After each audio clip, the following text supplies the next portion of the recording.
Hello, welcome to my last video of 2024. Thank you very much for watching my previous videos and also subscribing to my channel. So appreciate it.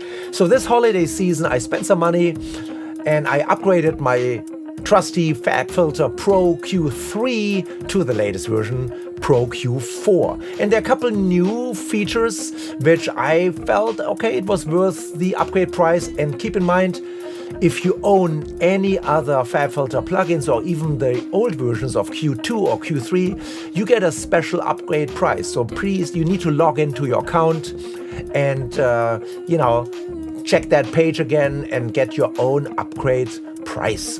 So mine was okay, it wasn't too much, and I thought, let's do it. Let's dive right in. And as you can see, the interface is very similar. The metering is slightly slimmer on the version 4. Maybe even looks a little better than together. I don't know, matter of taste. The keyboard got reversed. Also that can be discussed if that's easy on the eye or this older version, but that's fine with me. So let's take a look at some of those functions, and let me stop the playback for a minute and take this out. So I made a little loop here with a drum keyboard, sample and an audio file of a female voice and a guitar, plucking guitar. And I inserted the Pro Q4 on all those instances. So now, if the biggest version,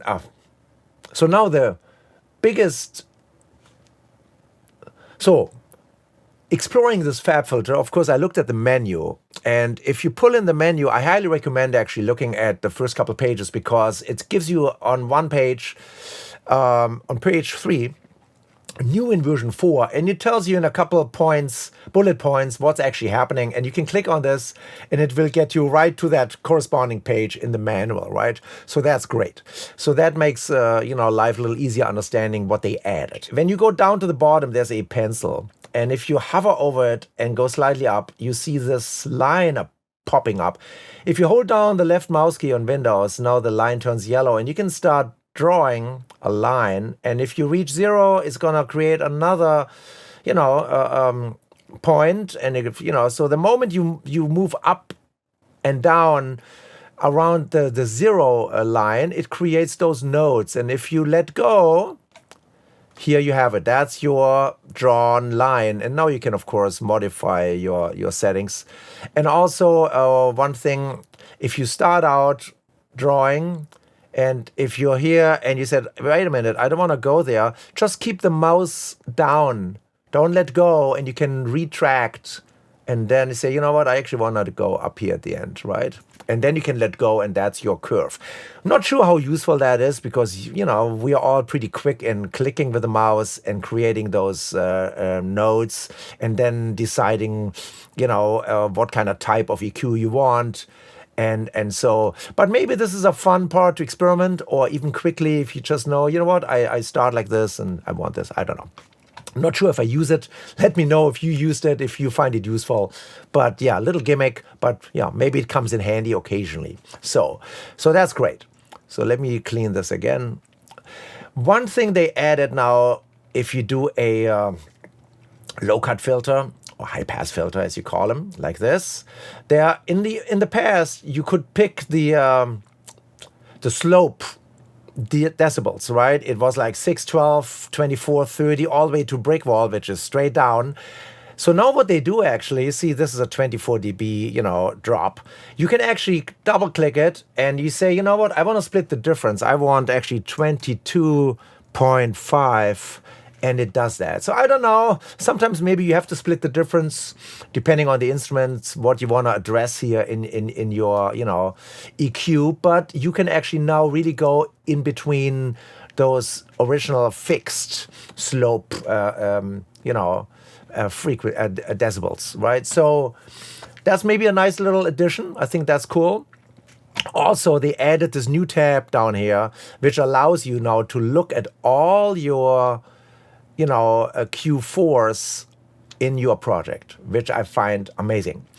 That is a time saver, because you don't need to click again on voice, open that one up. You can actually go right here, and there's a zoom slider.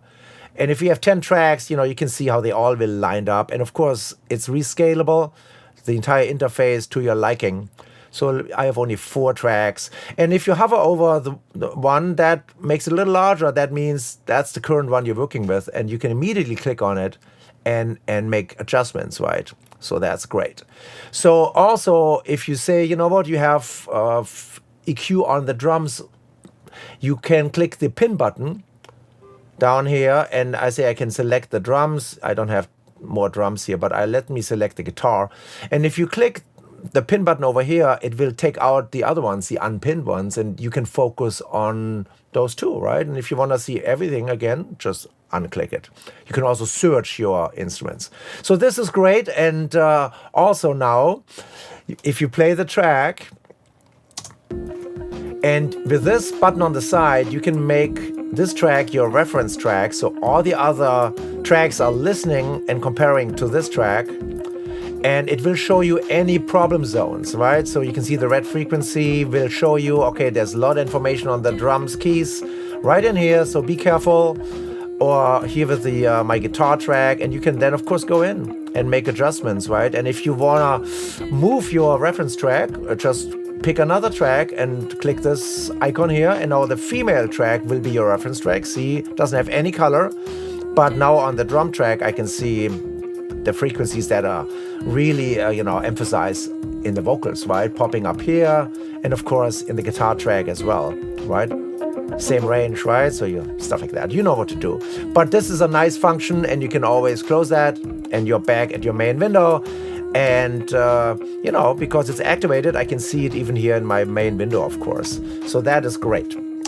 So I like that a lot. That's going to be a time saver. They added 3 different type of EQ now. That's also new. Down here, you get a clean EQ. That's the original one. They have a subtle version, which they say in the manual adds some saturation. So I don't know how much. Maybe some other people with their, they do some analysis. They can tell you exactly what's happening there. And on warm, it's the strongest saturation, almost like a tube character. So you have to experiment on your tracks, and depending on the instrument, on is it a full mix and all those kind of things. So interesting, right? Why not? Why not? So, but if you like it clean, just stay on the main, clean, version. Of course, the other new thing is the dynamic EQ. And if I, play the drum track with the keyboard, let me get this one. So now you can see on this note in the middle, if you, select the note like in the old version, you're gonna get your submenu. And down here is that icon, which is the spectral button. And now you can actually turn this off, which would just make it dynamic response. So the entire area will be ducked or adjusted to your threshold. But if you click the spectral, it only picks the frequencies within that region that are exceeding the threshold. Right now it's on automatic. If I pull the slider down, it's manual mode, and you can see now it's really heavy, right?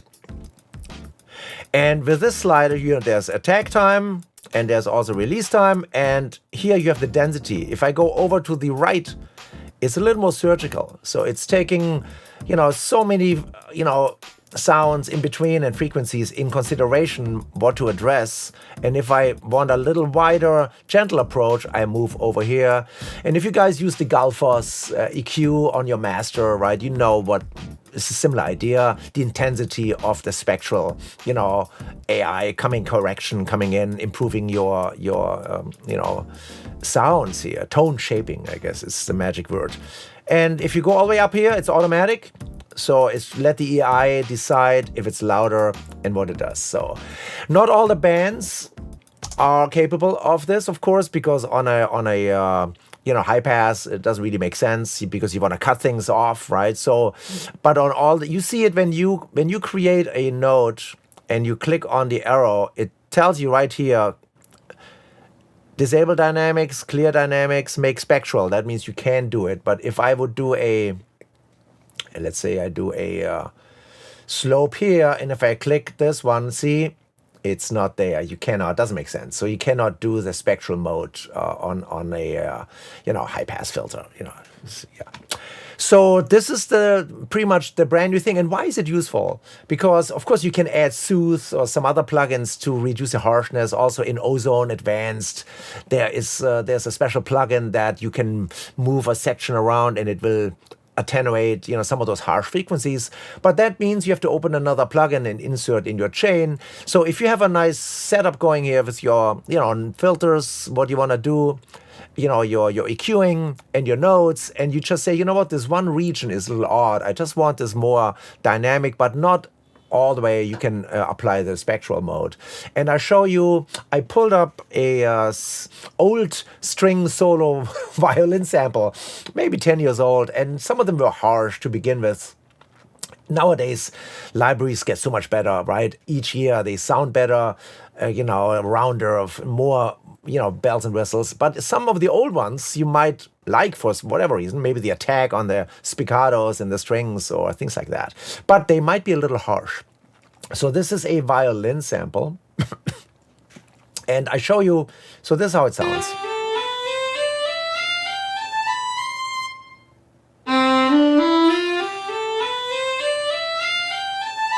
I mean, it's still decent, right? It's not super harsh, but if I bring in, let's turn off the spectral.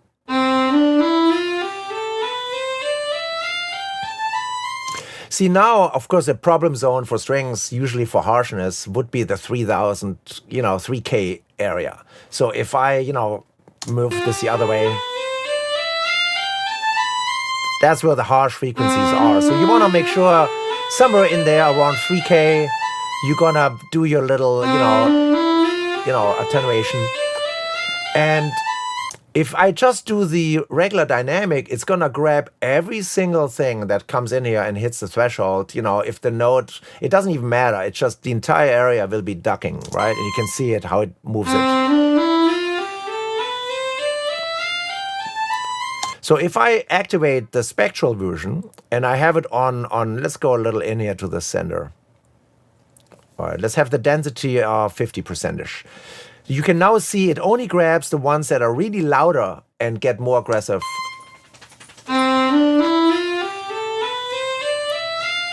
So it grabs the overtones, right? The one that really hurt your ear a little more. And of course, that's why you can control this.